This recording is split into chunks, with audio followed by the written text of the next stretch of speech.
Hi there. Thanks for joining me at Stampin' Peace.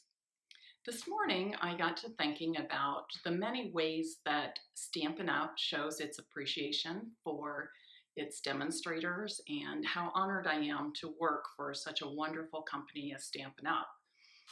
And in my thoughts, I did recall a Valentine's Day tradition that Shelley Gardner, who was the co-founder and board chair of Stampin' Up!, and Sarah Douglas, who is the CEO, have a tradition for Valentine's Day for their employees.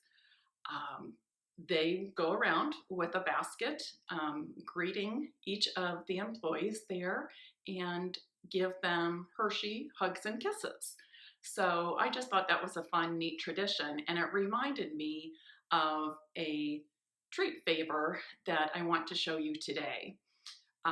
I think you're going to really enjoy it. I hope you enjoy making this project as much as I enjoy having the opportunity to share it with you. I truly love what I do, and I truly love to share it. So let's get started. So here is today's project that I'm going to be showing you. This is what I call the Hugs and Kisses treat favor. And you can see I have it filled with lots of Hershey Kisses. I've made this in 3 different sizes: small, holding a few kisses, the medium size, which is the one I'll show you today how to make, and a large one, okay? And this would be perfect to fill with some crinkled paper strips or some tissue paper, and then maybe toss in some treats with 4 different gift cards. Great for a college student or somebody who perhaps would enjoy some restaurant gift certificates, that kind of thing. It would work well for giving makeup as a gift, or some little votive holders, that kind of thing. So the thing to know, though, is the way I was able to make all of these in different sizes is very simple. You simply start with a square of designer series paper, but you'll need that square to be able to be divided into thirds. So my small one I made with a 4.5-inch square of designer series paper, because then I would be able to divide that in thirds, meaning I would make my score lines at 1.5 and 3 inches. The large one was made from a 9-inch by 9-inch square of designer series paper. Obviously 9 inches can be divided by 3, so I was able to score it at 3 inches and 6 inches. And the middle one, which I'm now going to show you how to make, I made using a 6 by 6 piece of designer series paper. I'm pulling out my Stampin' Up! Trimmer. And one of my favorite features of this trimmer is that it contains both a scoring blade and a cutting blade. And you can keep both of them on this trimmer. You don't have to switch them in and out to use one or the other. I usually keep the scoring one at the top, oftentimes this one, the cutting blade at top as well. However, I'm not using the cutting blade for this project, so I'm going to slide it to the bottom. As I told you, I'm starting with a 6-inch square, and it can be divided into thirds: 2 inches, 2 inches, and 2 inches. So I want to make my first score line at the 2-inch mark. I'm going to move and make my second score line at the 4-inch mark. Then I want to turn my paper 90 degrees and repeat that process.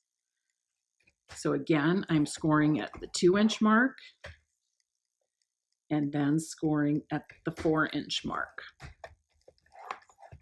Okay. So now with those score lines, I have 9 different squares marked off. In the 4 corner squares, I need to score those as well, but on the diagonal. So now take your designer series paper and turn it so that it's in a diamond shaped. And you are going to put the top point and the bottom point right on the cutting line, or I guess in this case, I'll say the scoring line since we're not doing any cutting. Okay. And another great feature about these scoring blades and cutting blades is they have these little notches or little points on them. And that is so that we can score or cut exactly to the space that we want to, or the measurement that we want to. So I know that I want to go from this outer corner to the inside, and that helps guide me as to where I'm going. Okay, then I'm going to come down and do the opposite one. And again, you're just doing that outer corner. Okay, turn it 90 degrees, and this time, again, line up the top point and the bottom point with that scoring or cutting line. Score the bottom and score the top corner at a diagonal, okay? Now with your bone folder, you're going to crease, make a nice crease on all the horizontal and vertical score lines you made.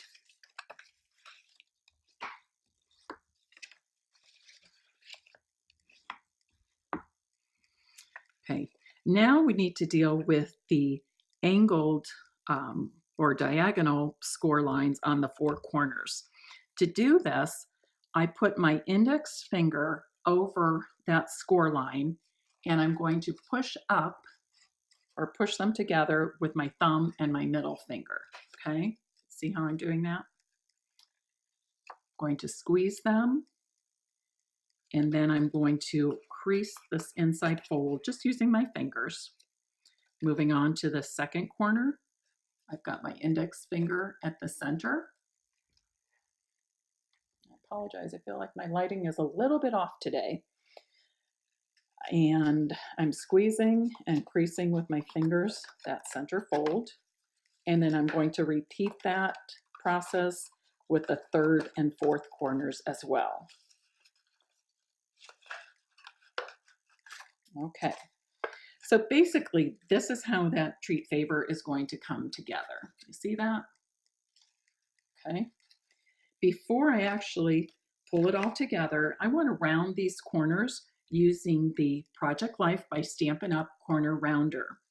I like to flip it over, and then I can see that I have this in just the right place because there's just a small little corner of the paper sticking through.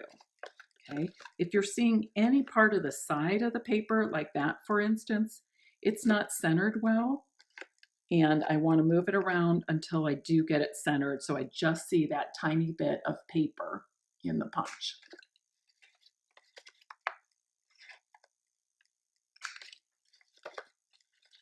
And I do that on all four corners. Okay, and that corner rounder can be found in the annual catalog if you look up Project Life by Stampin' Up! In the index. Now I'm going to use a 1/4 inch hole punch. This one is a Stampin' Up! Punch. I will tell you that this particular one, the 1/4 inch hole punch, is on the clearance rack for just $5.40, which is 40% off the original price. So you might want to take a look at that if that is something that you are in need of.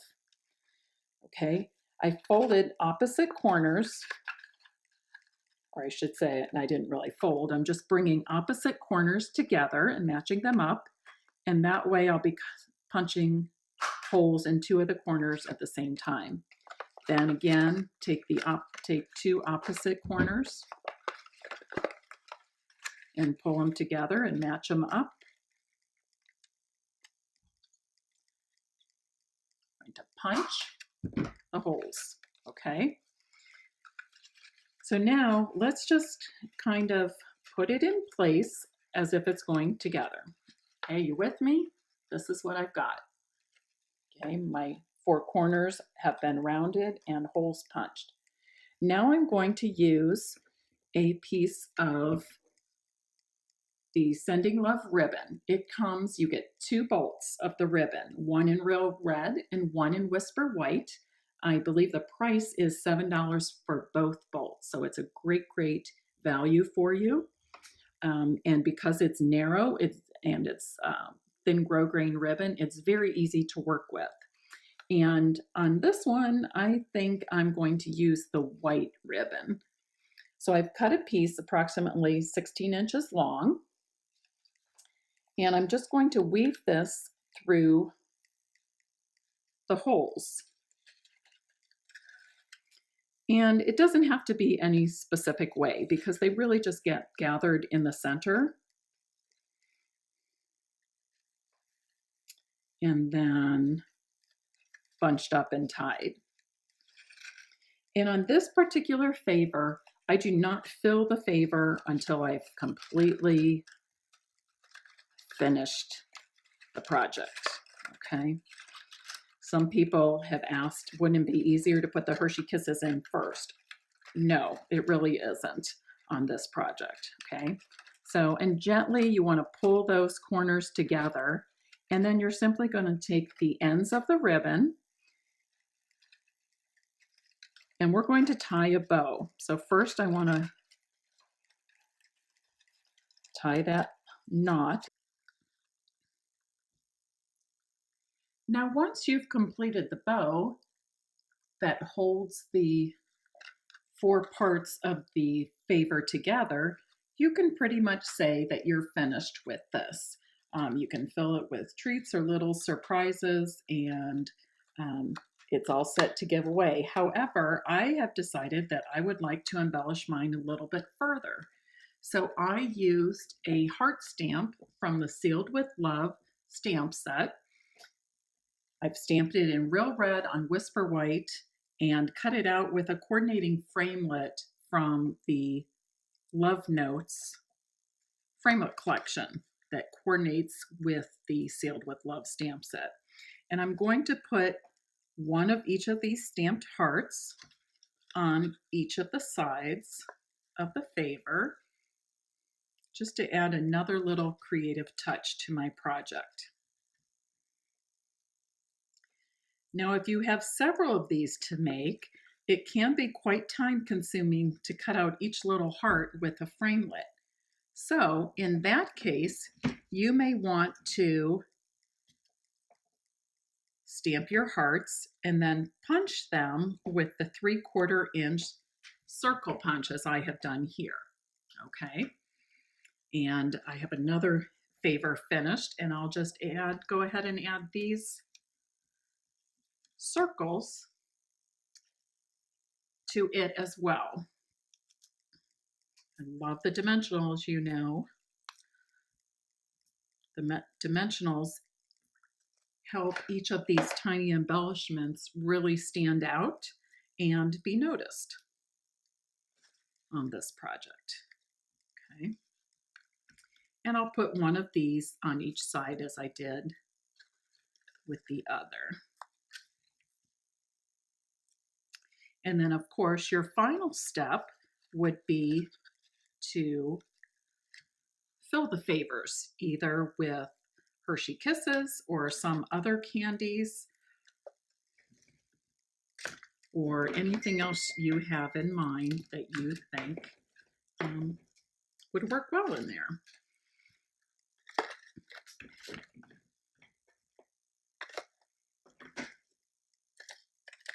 Okay, and I have room for plenty more, but I can finish that up later. So there you have it, the Hugs and Kisses treat favors. Okay, and again, you can make these in a variety of sizes. You simply need to start with a square, and the dimensions should be such that you can divide it into 3 parts. Okay, and that will tell you what the scoring is. So again, this mini one I did with a 4.5 inch square, and I scored at 1.5 and at 3 inches. The one I showed you and walked you through step by step is made with a 6 by 6 square, and I scored it 2 inches and 4 inches. Excuse me, 2 inches and 4 inches. And this large one was made from a 9-inch square of designer series paper. Can hold votive candles, gift cards, all kinds of fun things, makeup, jewelry. And I scored it at 3 inches and 6 inches. Okay, I hope you enjoyed this project. If you did, please like, share, and comment. And I hope you will tune in again. Have a great day.